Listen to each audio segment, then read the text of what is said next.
So the third new rule of money is, I think the big mistake is, I hear so many people say it's important to save.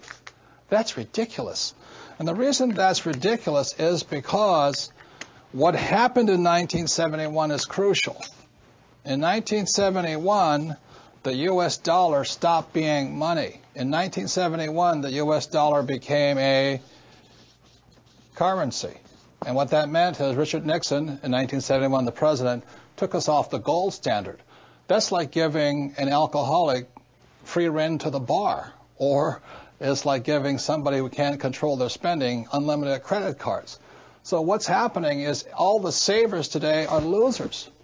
You know, the problem with 1971 is that the federal government keeps printing money, so the value of your money keeps going down. So these people, I'm saving, and if you notice, as the value of a dollar goes down, prices go up. So they call this inflation. You know, you look at in 1997, oil was about, I think, $10 a barrel. 10 years later, it's about 135 a barrel. So they say it's inflation, but really what it is the dollar's value coming down. So savers are getting wiped out today. So to keep saying to yourself and to your kids to save money, that is not the new rule. That's an old rule. So a very big problem for most people is stop using the word save and use the word hedge. You've got to hedge your money, hedge against losses.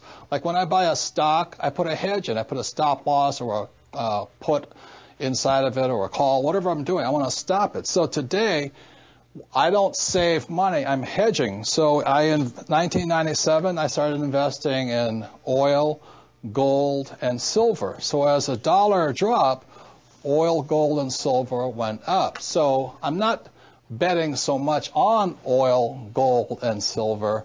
I'm betting against the U.S. dollar. And that's why this idea that you're going to tell people you need to save money, that's really, really an obsolete idea, because the idea went obsolete in 1971. The U.S. dollar in the last few years has lost almost 80% of its purchasing power. And the prediction is, because this has happened throughout history, it happened thousands of years ago with the Romans, with the Greeks, with the Germans, with the English, the Japanese, and the Chinese. Every time they've made money into a currency, something you could print at unlimited, every time that has happened, the currency has gone to its true value, which is zero.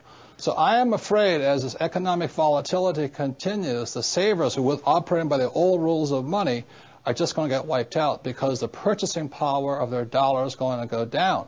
So even if the bank's paying you 5 to 10% interest, you can't keep up with the banks printing money. So that's the old rule of money, is saving money, and the new rule is hedge. You've got to be able to see what's coming up as something else is coming down. The last thing I want to point out to you on this idea of saving money is this. One of the biggest misunderstandings in the world today is what they talk about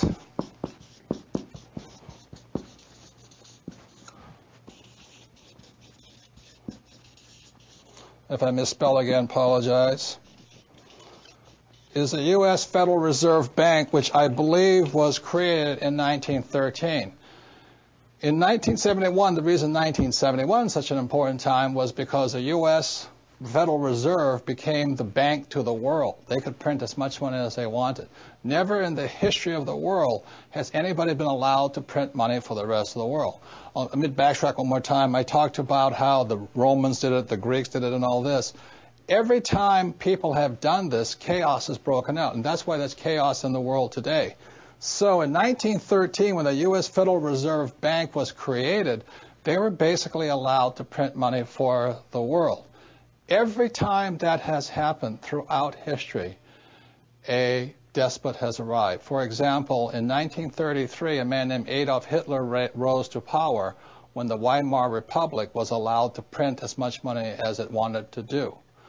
And in Russia, when Russia's currency broke down, a man named Lenin rose. When the Chinese economy broke down, Mao Zedong rose. When the Yugoslavian government broke down, Milosevic arose. So we're in that critical point right now, and one of the causes of it was in 1933, this thing called the U.S. Federal Reserve was created. And I think, they've done a pretty good job of making the rich richer. Unfortunately, many of the poor are getting poor. One of the problems of this is you have to understand that, first of all, the U.S. Federal Reserve Bank is not U.S. It is made up of a bunch of international rich guys from all over the world. The second thing, it is not federal. It's not a U.S. entity. It is, again, a bunch of rich banks from all over the world. Third, it has no reserves. There is nothing there. And fourth, it's not a bank. So that's why when I talk to people about really needing to understand the new rules of money, which really began to take effect in 1971 when we were allowed to print money for the rest of the world, is understanding that this system here is causing the rich to get richer and the poor and middle class to get poorer, but most importantly, the lower middle class is almost getting wiped out. High prices, volatilities in the market, food getting more expensive, gas getting more expensive, savings getting wiped out, home values going around. And the reason the troubles have started, again, is the U.S. Federal Reserve Bank is not U.S., it's not federal, there's no reserve, it's not a bank. So if you understand that, then you can start to hedge your position rather than save money. And that's the new rule of money.